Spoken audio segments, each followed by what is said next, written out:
Gary, congratulations. Firstly, the emotions that you're feeling in the moment. Yeah, in the match I went through a range of emotions, but no, I'm proud of the players. That's my biggest emotion. They've gave everything to get us into this position. You know, the amount of games I've played in such a short space of time. And I think the biggest compliment I can give them was the longer the game went on, I thought the stronger we looked. And that's a credit to their fitness. So no, I'm delighted for everybody that we've got a chance, 2 games to become a League One club. Yeah. But overall, you know, for me as a manager, I'm proud of the players and delighted for them. From Saturday, how difficult is it, and when it comes to the second leg? You know, it's not protecting a 1-0 lead, but how do you approach the game from that? Well, we set out to try and be attacking. You know, we played the same formation as we played when we beat Elgin here 2-0, just 10 days ago or something. 2 strikers, 3 midfielders, tried to really get forward, but what actually happened was Elgin got a hold of the early ball and just, without doing anything really clever or wonderful, they got the ball forward early, and Cameron and Hester probably caused us as many problems as they have more in the first half today than they have in the previous 4 games combined. Yeah. They're good players, and they got a goal for that, for a corner, for a long ball that we never dealt with, and they got a corner and they scored, so 1-0. But then the players picked themselves up. Danny scored a good goal, and then for about 10 or 15 minutes, that was probably our best spell of the game. We were right on top. The goalies made 2 or 3 saves to stop us going in front. And if anybody you think is going to be in front at half time, you think it's going to be us. And while they've got a player off the pitch, so they're down to 10 men, we switch off and they get another corner and they score for that again. So you're thinking, wow, we're really making this difficult for ourselves. So listen, we had to speak to the players quite firmly at half time to let them know that, you know, we weren't defending as we expected and that we were a wee bit apprehensive. And to be fair, I thought they managed the second half much, much better. Yep. And as I said, I thought as the game was going on, I didn't expect Josh to score a goal like that with a couple of minutes to go. But I was confident in the group of players the longer it went on that our fitness was going to show. And that's no disrespect to Elgin's fitness, I just think we're a fit team. Yeah. So the longer the game went, the more confident I was that we were going to get a result. But no, delighted really, but what I have to stress is, and this isn't me playing it down or being a killjoy, is we've not done anything. Yeah.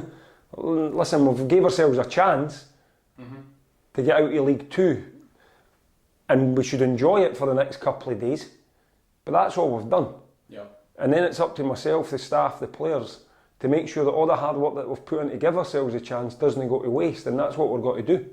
Yeah, from my point of view and the way I was seeing it, that, like you say, Hester was on the front foot fairly early on in the game.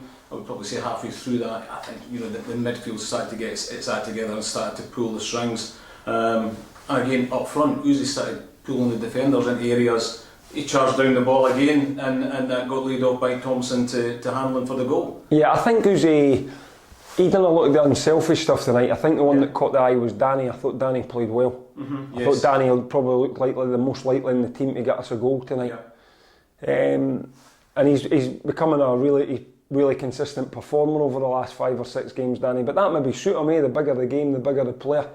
He's used to playing on big stages. So now, we spoke to him at the start when we came in about a couple of things that we thought he needed to improve on, and he's done that. So fair play to him. And we did say to him, if you improve on what we're telling you, you'll probably be in the team more weeks than not. And I think I've been true to my word, like I have with a lot of the players. Yeah. When I tell them stuff, I think they know that I'm telling them the truth.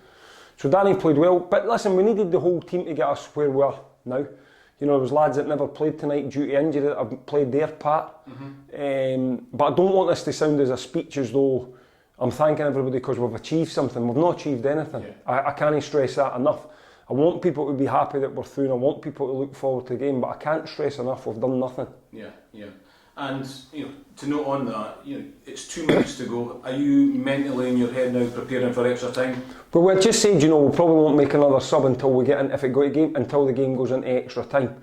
So we're preparing just to keep the team as it was. We tried to be a wee bit more attacking with our one sub, putting Jamie on for his pace.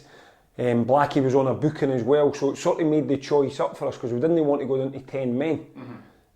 So we did try and be more positive, putting another attacking player on, albeit we put him on in midfield. But I never expected a goal like that to go in, but it was one of them where I think the player maybe got caught in the ball. I'd have to see the goal again. I think he maybe made the wrong decision there, player. Yeah. And Josh was on the front foot, I think, and nicked it off him.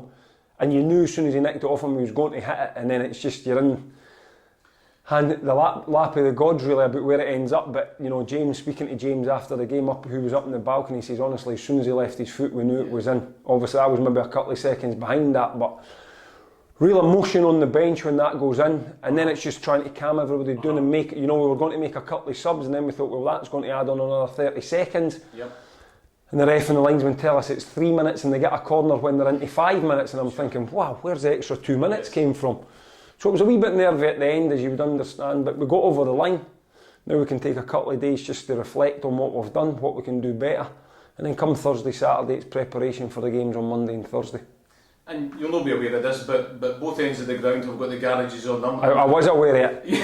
I was aware of it because for the first time I got a wee bit of stick at half time.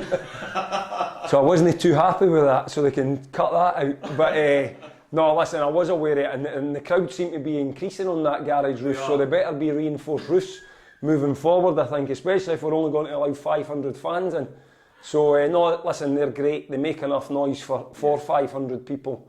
So great for people like that, and great for the supporters that have been watching at home every week, paying their money. Absolutely. That some of them are going to actually be able to get into the first leg. Yeah. Well, you know, so we could keep talking again for a while. Well, certainly I could, and I could certainly listen to you, but we'll have our next conversation on Monday night. All right, Callum, cheers. Thank you very much, cheers.